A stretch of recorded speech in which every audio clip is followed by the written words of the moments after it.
vu qu'il y a 2h30, on l'a faite, bon, on boit un petit coup de temps en temps, quoi.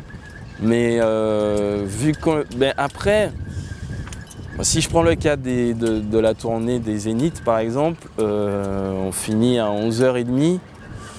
Temps de prendre une petite douche, de tchatcher un peu. Bon, on part, en général, on a pas mal d'heures de route. Donc du coup, on part à 1h du mat, le temps de faire un petit débriefing dans le bus, machin, il est 3h30, 4h. Bon, voilà, c'est plié. Le lendemain matin, voilà,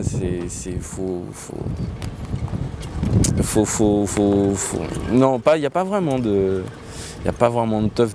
Si on a un petit jour de repos qui vient après, ouais, on peut aller boire des coups, aller s'amuser un petit peu et tout, mais vraiment, là, on est au taf, copain, donc hein, faut pas déconner. Hein. Et puis, moi, je suis assez partisan du respect du spectateur qui paye pour venir voir son show, compte tenu de la situation actuelle. Les gens n'ont plus de thunes, quoi.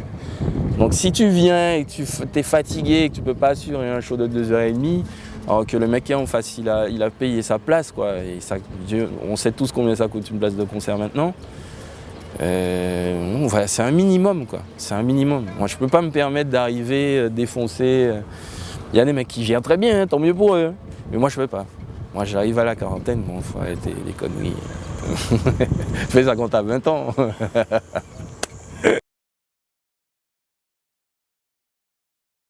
Ah, le drum kit, le fameux. Alors, ça a commencé comme ça. On était à la recherche d'une batterie particulière. On a réfléchi avec les gars et alors au départ, on réfléchissait sur une batterie rouge, vert, jaune. J'ai fait alors on va se calmer tout de suite. Rouge, vert, jaune, on oublie. Ouais, d'accord.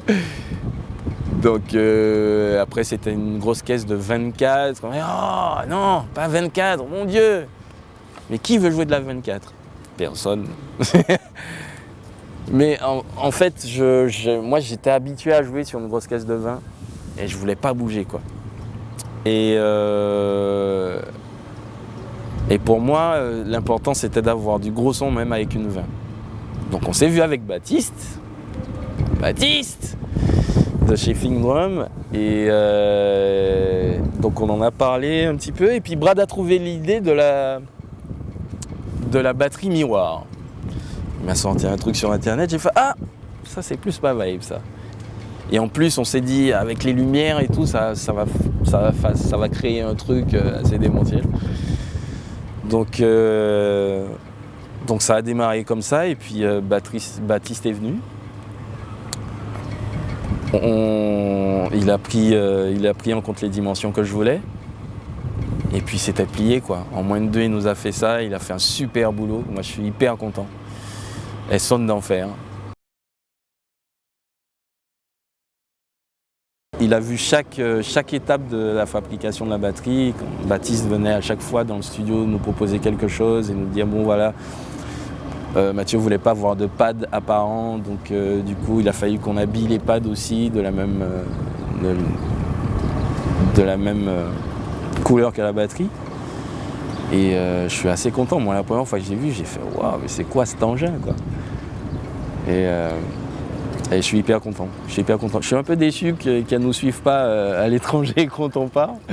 Mais bon, c'est comme ça.